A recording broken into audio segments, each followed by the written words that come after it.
देश भर में जारी लोकतंत्र के महाकुंभ में तमाम राजनीति के दिग्गज अपनी चुनावी रणनीतियों को लेकर मैदान में उतर चुके हैं।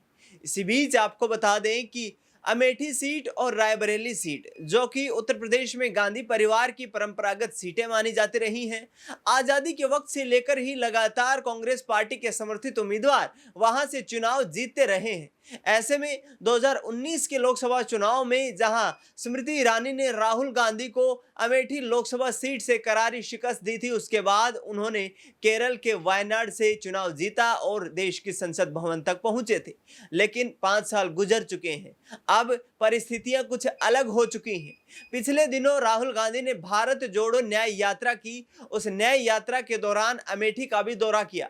वहां पर जबरदस्त जन समर्थन राहुल गांधी के समर्थन में यहां पर उमड़ करके आया और जिस तरीके से तमाम लोगों ने ये मांग की कि राहुल गांधी को एक बार फिर से अमेठी से चुनाव लड़ना चाहिए, ऐसे में तमाम सवाल ये उठ चुके हैं कि क्या राहुल गांधी 2019 की हार के बाद चुनावी मैदान में उतरेंगे और क्या अमेठी, जिसको गांधी परिवार का घर माना जाता रहा है, वह 2019 के आंकड़ों को अब पीछे छोड़कर और राहुल गांधी को फिर से जन समर्थन देंगी। इस तमाम मुद्दे पर चर्चा करेंगे। मेरे साथ मेरी सहयोगी प्रांशी राठौर मौजूद हैं। प्रांशी, जिस तरीके से अमेठी सीट को लेकर के कांग्रेस पार्टी लगातार असमंजस की स्थिति में बनी हुई है, राहुल गांधी आज जो वायनाड सीट पर चुनाव लड़ रहे हैं, वहां से नामांकन प्रक्रिया उन्होंने पहले ही संपन्न कर दी थी और आज वहां पर चुनावी मतदान पूर्ण हो जाएगा। इसके बाद क्या राहुल गांधी अमेठी सीट पर भी चुनाव लड़ना चाहेंगे और क्या कांग्रेस पार्टी उनको चुनावी मैदान में उतारेगी? देखिए अभी फिलहाल राकेश, जिस तरह से हम देख रहे हैं कि कैसे यहाँ पर चुनावी मतदान की प्रक्रिया शुरू होती हुई नजर आ रही है अलग अलग क्षेत्रों में। बात अमेठी की कर ली जाए तो आज का दिन राहुल गांधी के लिए बेहद खास है। वायनाड में आज मतदान की प्रक्रिया शुरू हो चुकी है और आज शाम तक ये मतदान चलेंगे और ऐसे में यहाँ पर अब ये कहा जा रहा है कि वायनाड में एनी राजा से उनका महामुकाबला है। अब वायनाड से वह फिर से चुनाव जीत पाएंगे या फिर नहीं, ये काफी ज्यादा दिलचस्प होगा जब 4 जून को नतीजे सामने आएंगे। लेकिन इसके बाद ये कहा जा रहा है कि आज जहां एक तरफ वायनाड में चुनाव है, दूसरी ही तरफ देखा जाए तो अगले ही दिन वह अमेठी पहुंचेंगे, अमेठी का दौरा करेंगे और इसके बाद से यहाँ पर देखा जाए तो वह जल्द से जल्द नामांकन भर सकते हैं। 1 मई को राहुल गांधी नामांकन यहाँ पर दाखिल कर सकते हैं और ऐसे में कांग्रेस कार्यालय को अब सजाने की शुरुआत हो चुकी है। रंग रोगन किया जा रहा है, पूरी तरीके से तैयारी की जा रही है। यानी कि कुल मिलाकर देखा जाए तो राहुल गांधी के स्वागत की तैयारियां अब शुरू हो चुकी हैं। तो ऐसे में कहीं ना कहीं तय माना जा रहा है कि कहीं ना कहीं राहुल गांधी अमेठी से चुनाव लड़ेंगे ही लड़ेंगे। इसके अलावा यहां पर एक और जानकारी ये निकलकर सामने आई कि रायबरेली से प्रियंका गांधी का उतरना तय माना जा रहा है और प्रियंका गांधी भी तकरीबन 3 मई को शायद नामांकन दाखिल कर सकती हैं, ये दावे किए जा रहे हैं। हालांकि अभी कंफर्मेशन नहीं हुआ है, आधिकारिक घोषणा नहीं हुई है, लेकिन ये देखने वाली बात होगी अमेठी से राहुल गांधी अगर उतरते हैं तो क्या स्मृति ईरानी इस बार हार जाएंगी या फिर से जीतेंगी? बिल्कुल, ये बड़ा सवाल खड़ा हो गया है और स्मृति ईरानी ने पिछले दिनों जिस तरीके से राहुल गांधी पर हमला करते हुए कहा था कि यदि राहुल गांधी में दम है तो वह बिना समाजवादी पार्टी और बहुजन समाज पार्टी के समर्थन के चुनावी मैदान में आए और एक बार फिर से उनको हार का सामना करना पड़ेगा। ऐसे में प्रांशी, जो परिस्थितियां बदल चुकी हैं, रॉबर्ट वाड्रा भी अमेठी सीट से चुनाव लड़ने का यहाँ पर कहीं ना कहीं इच्छा जता चुके हैं, तो क्या राहुल गांधी इस बार चुनाव मैदान में उतरते हैं तो अमेठी से स्मृति ईरानी को हराने में कामयाब होंगे? क्योंकि जबरदस्त एंटी इनकम्बेंसी दिखाई दे रही है। जहां पर महिलाएं स्मृति ईरानी का जबरदस्त विरोध करती नजर आई थी, तो दूसरी तरफ अमेठी में राहुल गांधी के समर्थन में जबरदस्त जनसैलाब उमड़ करके आया था। क्या यहां पर इस बार जो है कुछ तख्तापलट हो सकता है और राहुल गांधी अपनी जो परंपरागत सीट रही है अमेठी, उस पर फिर से दांव ठोक सकते हैं?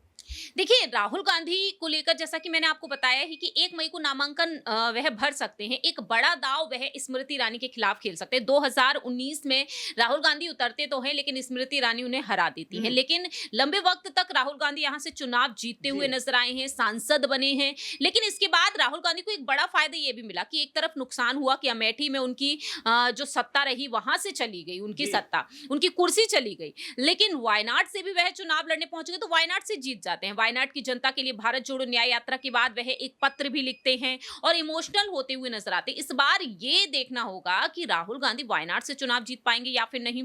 अब ऐसे में यहाँ पर बात रायबरेली की भी आ जाती है। रायबरेली पर रुक कर लिया जाए तो ये बातें भी निकलकर सामने आई हैं कि रायबरेली से कहीं ना कहीं अब प्रियंका गांधी को उतारा जाएगा या फिर राहुल गांधी को उतार सकते हैं। ये अटकलें भी तेज हुई। रॉबर्ट वाड्रा इच्छा जाहिर कर रहे हैं अमेठी से चुनाव लड़ने की। 2019 में जब हम चुनावी प्रचार, माफ कीजिएगा 1999 में जब चुनावी प्रचार चल रहा था, उस वक्त मैं वहीं पर था और लोग अब ये कह रहे हैं कि मुझे चुनावी मैदान में उतरना चाहिए। मैं पूरे भरोसे के साथ कह सकता हूं कि मैं चुनाव में जीत हासिल करके दिखाऊंगा।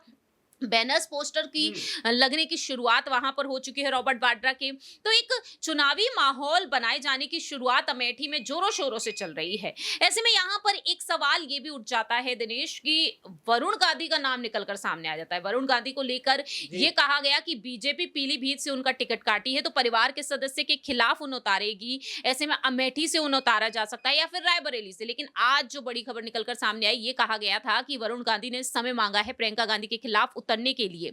ऐसे में अब ये कहा जा रहा है कि वह साफ तौर पर इनकार कर चुके हैं। तो अब सवाल यही बन जाते हैं कि प्रियंका गांधी उतरती हैं तो बीजेपी की तरफ से आखिरकार रायबरेली पर कौन उतरेगा। बिल्कुल, यहाँ पर रायबरेली सीट भी काफी हॉट सीट बन चुकी है क्योंकि सोनिया गांधी ने जिस तरीके से चुनाव लड़ने से इनकार किया, उन्होंने कहा कि स्वास्थ्य अनियमितताओं के चलते हुए मैं लोकसभा का चुनाव नहीं लड़ने वाली हूं। ऐसे में रायबरेली से प्रियंका गांधी का चुनाव लड़ना कंफर्म माना जा रहा है। लेकिन दूसरी तरफ भारतीय जनता पार्टी से रायबरेली लोकसभा सीट पर कहीं ना कहीं अपर्णा यादव टिकट की इच्छा जाहिर कर रही है। तो क्या प्रांसी अपर्णा यादव को प्रियंका गांधी के खिलाफ चुनावी मैदान में उतारा जाता है तो बीजेपी यहां गांधी परिवार के किले को भेद पाएगी, क्योंकि यादव वोट बैंक को कैप्चर करने की कोशिशें कहीं ना कहीं अपर्णा यादव के माध्यम से की जा रही हैं। देखिए, ये बिल्कुल सही बात है कि यादव वोट बैंक को साधने की कोशिश बीजेपी कहीं ना कहीं अपर्णा यादव के जरिए कर सकती है। लेकिन बीजेपी ने एक बड़ा दाव खेला था दिनेश कि एमपी में शिवराज सिंह चौहान को उठाकर मोहन यादव को मुख्यमंत्री बना देते हैं और मोहन यादव को चुनावी प्रचार के लिए बिहार भेज देते हैं, उत्तर प्रदेश भेज देते हैं। शिवपाल यादव कहते हैं कि आप एमपी में ही रहिए, उत्तर प्रदेश हम संभाल लेंगे।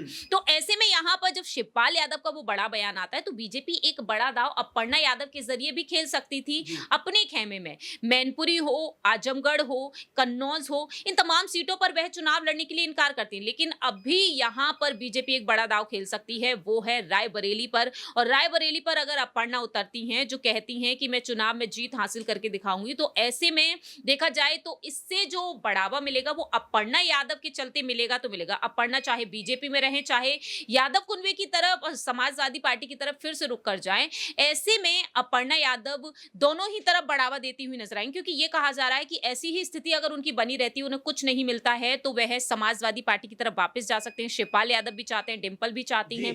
तो ऐसे में बीजेपी यहां पर बहुत ही सोच समझकर विचार विमर्श कर रही है। मुझे लगता है कि अपर्णा का नाम अगर उभर कर सामने आ रहा है दिनेश, तो कहीं आने वाले समय में ऐसा ना हो कि अपर्णा यादव यहां भी खाली हाथ नजर आए और बीजेपी यहां पर भी किसी नए चेहरे को उतार दे। बिल्कुल, बड़ा सवाल ये खड़ा हो गया है क्योंकि पिछले काफी वक्त से भारतीय जनता पार्टी में अपर्णा यादव सक्रिय राजनेत्री के रूप में लगातार जो है अपनी भूमिका निभा रही है। लेकिन उत्तर प्रदेश सरकार में बात करें या बीजेपी संगठन की बात कर ली जाए या फिर राजनीतिक आधार पर बात कर ली जाए तो बीजेपी की तरफ से अपर्णा यादव को कोई खास तवज्जो नहीं दी गई है।